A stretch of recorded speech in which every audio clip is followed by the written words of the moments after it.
Nos últimos grandes prémios, a Red Bull RB21 deu um enorme passo à frente. Depois de um período de altos e baixos, o carro de Milton Keynes voltou à frente para disputar a vitória. E fez isso com Max em Monza e com Max e também Tsunoda, que foram muito bem também em Baku. No vídeo de hoje, vamos ver o segredo desta Red Bull redescoberta. Fazemos uma análise do fundo. Precisamos falar também de Verstappen, que venceu no Nürburgring. E é estranho dizer isso, mas ele venceu com uma Ferrari antes de Lewis Hamilton. Vamos ver o resultado dos testes Pirelli da Ferrari. E por fim falamos de James Vowles, que quer abolir a sexta-feira e da venda da McLaren. Antes de começar, por favor, deixe um like de apoio e agora vamos ver tudo em detalhes. Após Monza e Baku, a RB21 pareceu mais estável e rápida. Claro, os layouts dessas pistas ajudaram as características naturais do carro, mas não basta dizer que a Red Bull aproveitou os circuitos favoráveis. Houve um verdadeiro avanço técnico. E isso é confirmado pelos resultados de Verstappen e também pelo crescimento de Tsunoda, que até agora tinha mais dificuldade em levar o carro ao limite. Em Monza, a Red Bull trabalhou na área à frente das rodas traseiras, modificando a gestão do chamado Tear Squirt, ou seja, o ar sujo gerado pelos pneus traseiros que pode perturbar o difusor. O canal do assoalho foi redesenhado e uma das abas de entrada foi removida. O objetivo era estabilizar a carga quando o carro enfrenta rolagem, mergulho e guinada. Resultado: uma traseira mais previsível, especialmente nas mudanças de direção e nas saídas de curva. Mas sozinho, esse update não explica o salto de desempenho. O verdadeiro avanço da Red Bull foi na frente. Por meses, Verstappen reclamou de substerço, ou seja, a tendência do carro de não girar o suficiente na entrada da curva.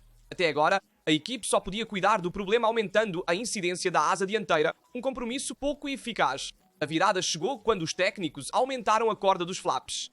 Na prática, eles tornaram os perfis da asa mais largos, gerando mais carga e ampliando a janela de ajuste. Assim, Verstappen pode encontrar um equilíbrio mais preciso curva a curva. Mas não é tudo.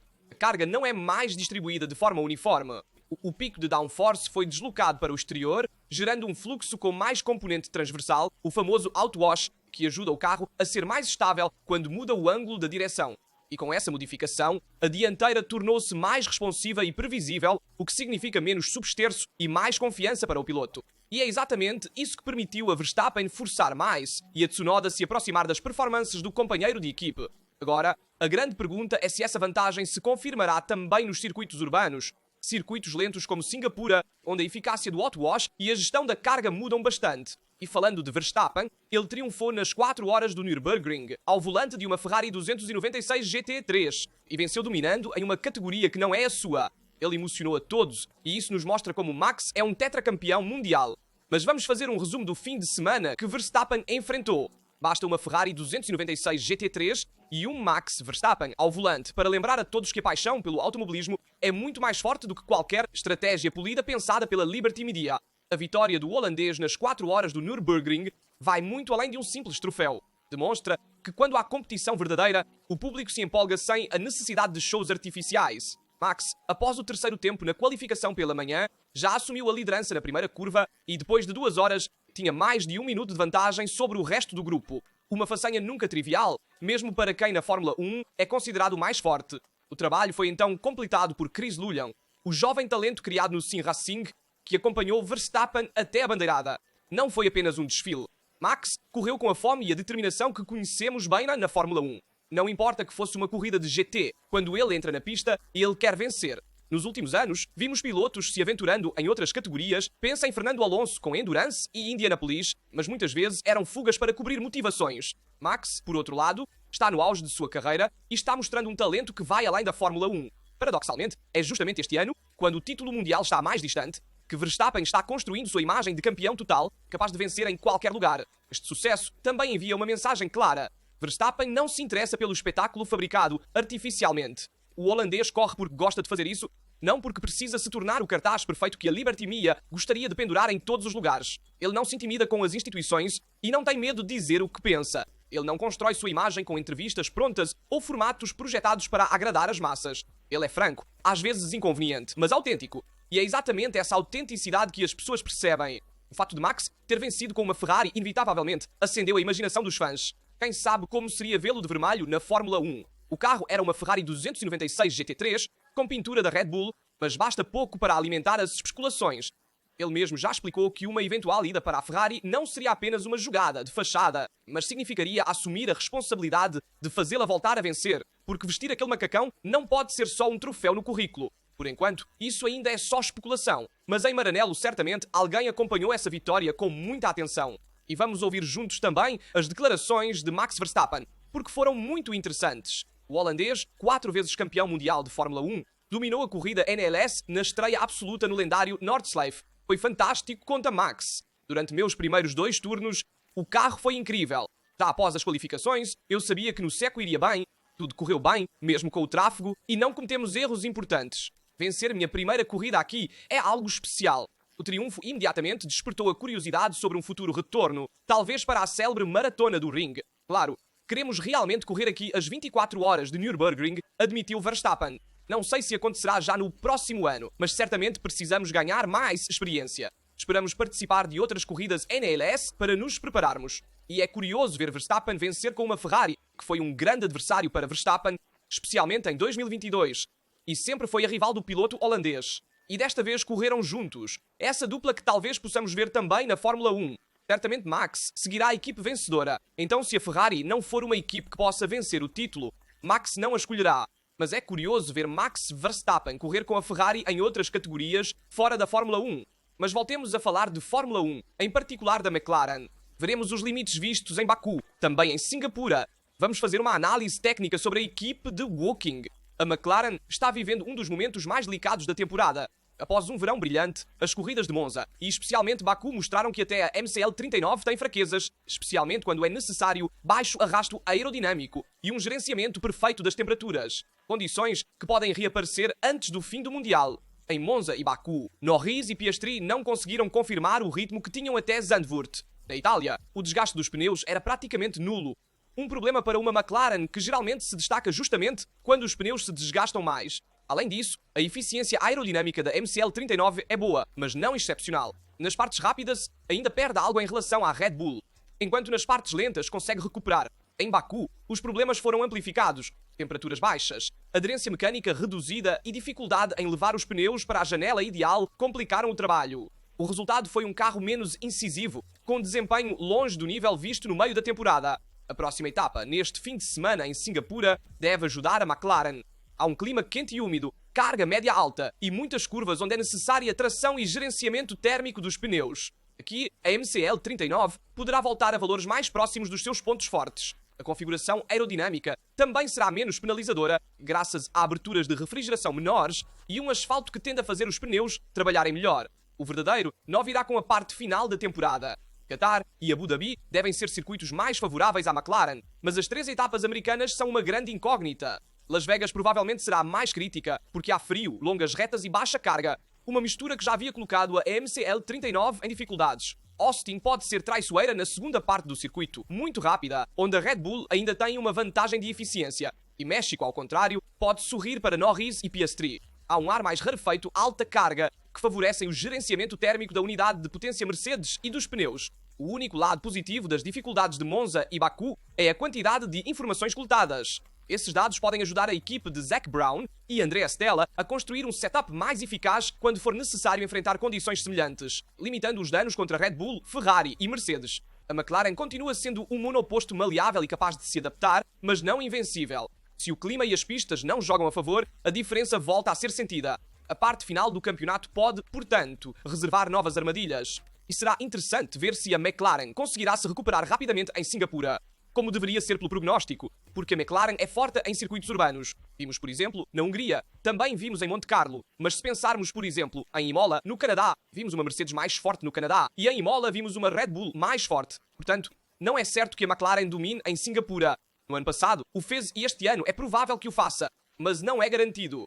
Vamos ver como foram os testes da Pirelli para a Ferrari, fazendo um balanço dos 3 dias. Nos últimos dias, a Pirelli e a Ferrari entraram na pista de Mugello para uma sessão de desenvolvimento de pneus em preparação para 2026, a conduzir o Mulcar de Maranello, adaptado para simular algumas características dos futuros monopostos. Estavam Charles Leclerc e Guan Yu Zhou. O objetivo era coletar dados úteis sobre os novos compostos para pista molhada, mas o clima mudou os planos. A chuva intensa e intermitente impediu que os compostos para seco fossem testados como planejado, obrigando os engenheiros a se concentrarem apenas nos pneus intermediários e de chuva. A Pirelli, mesmo sem um monoposto conforme os regulamentos de 2026, precisa antecipar o comportamento dos carros do futuro. Tem um suporte direto da FIA.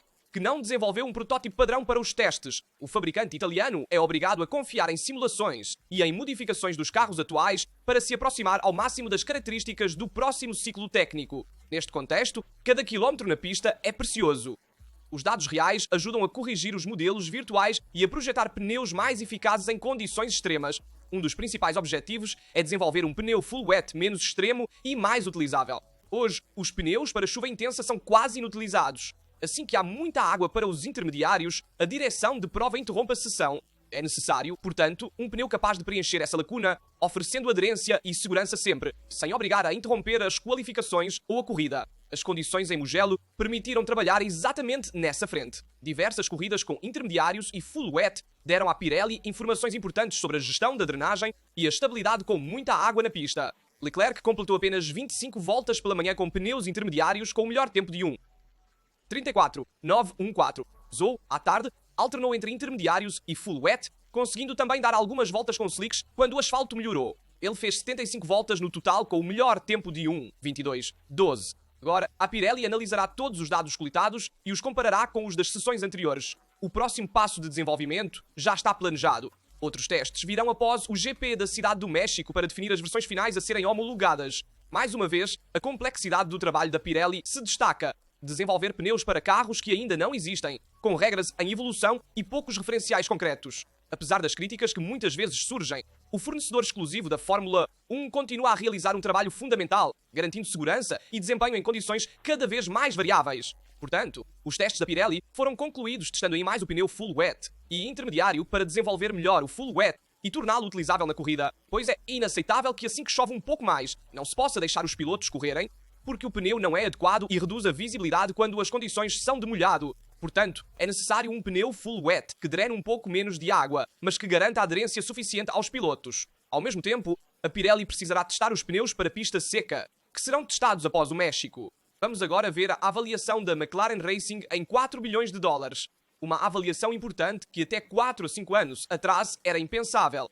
Zak Brown, CEO da McLaren Racing, confirmou o fechamento definitivo da operação que leva à avaliação da divisão de corridas de Woking em cerca de 4,1 mil milhões de dólares. O acordo, iniciado no começo de 2025, previa que o Fundo Soberano do Bahrein, Mumtalakat e o grupo de investimentos automotivos Seven Holdings, já acionistas de referência, adquirissem os 30% adicionais de ações, ainda não em sua posse. Com a conclusão da negociação, os dois sujeitos agora são proprietários de 100% da McLaren Racing, completando a transferência da histórica equipe para o controle do Oriente Médio. Para Zak Brown, o valor das equipes de Fórmula 1 ainda não atingiu o máximo. O esporte está crescendo em todas as métricas, explica. A Liberty Media introduziu o limite de orçamento, garantindo estabilidade financeira e competitiva, e os fãs aumentam, assim como os patrocinadores e parceiros. Não acredito que os valores tenham chegado ao pico. Cada disciplina, após um acordo recorde, 5 anos depois, os números são ainda maiores. O CEO da McLaren destaca que a demanda por grandes prémios continua a crescer. Temos 24 corridas, mas a demanda real é por pelo menos 30. Nunca vi um cenário tão competitivo. No ano passado, 4 equipes diferentes venceram e 7 pilotos subiram mais vezes no degrau mais alto do pódio. A Fórmula 1 está vivendo um momento extraordinário e com esta operação a McLaren consolida recursos e estabilidade, fortalecendo o caminho de crescimento na Fórmula 1 e nas outras categorias onde está presente. O valor recorde de 4 bilhões confirma o quanto hoje o negócio das equipes é central, alimentado pela popularidade global, plataformas de streaming e patrocinadores de destaque como Mastercard e Google. E sim, a Fórmula 1 está em pleno crescimento. E, de fato, agora surgem algumas ideias para mudar o fim de semana de corrida da Fórmula 1. Na verdade, quero lançar a vocês a ideia de James Vowles e quero saber o que vocês pensam. A Fórmula 1 continua a questionar o futuro do formato dos grandes prémios. Após as palavras de Stefano Domenicali em Zandvoort, abriu-se um debate sobre possíveis mudanças que tornem os fins de semana mais compactos e espetaculares. A última proposta vem de James Vowles, chefe de equipe da Williams, que lançou uma ideia destinada a gerar discussão: abolir a sexta-feira e correr apenas no sábado e domingo. Vowles explicou sua visão. Não acredito que haja muitas corridas no calendário, mas não ultrapassaria as 24 atuais. O problema é que pedimos aos fãs para passarem metade do fim de semana em frente à Fórmula 1. Já estamos perto do limite. Eu só iria para a pista no sábado e no domingo. O plano seria reduzir para 1 hora os treinos livres imediatamente antes das qualificações. Menos tempo para treinar significa mais risco de erros, mas e estratégias improvisadas. Seria um esporte melhor se uma McLaren se classificasse em 15º porque errou um ajuste? Acho que sim. Teríamos mais reviravoltas e um grid de largada imprevisível. Apesar do apelo da ideia, colocá-la em prática é complicado. Os circuitos dependem de 3 dias de evento para maximizar a receita com ingressos, especialmente na sexta-feira, quando as arquibancadas e o paddock ficam lotados com treinos livres e a Sprint Qualifying. Portanto, no fim de semana da Sprint Race. Além disso, as equipes já manifestaram cansaço devido aos calendários recorde de 24 corridas. Eliminar a sexta-feira aliviaria o stress do pessoal, mas privaria as equipes de dados valiosos e correria o risco de aumentar os custos devido a erros ou incidentes imprevistos. Por ora, a ideia de Voles continua sendo uma provocação inteligente. Condensar o fim de semana poderia tornar a Fórmula 1 mais crua e imprevisível, aumentando o espetáculo na pista. Mas entre as exigências económicas dos circuitos, patrocinadores e logística das equipes, a mudança de 3 para 2 dias continua sendo, pelo menos hoje, muito difícil de implementar. Deixem-me saber nos comentários a sua opinião sobre todos os assuntos que abordamos no vídeo. Como sempre, lembro-lhes de deixar um like, de se inscrever e ativar as notificações para não perderem nenhuma notícia sobre Fórmula 1 e Ferrari. Aqui do Tuto, nos vemos no próximo vídeo.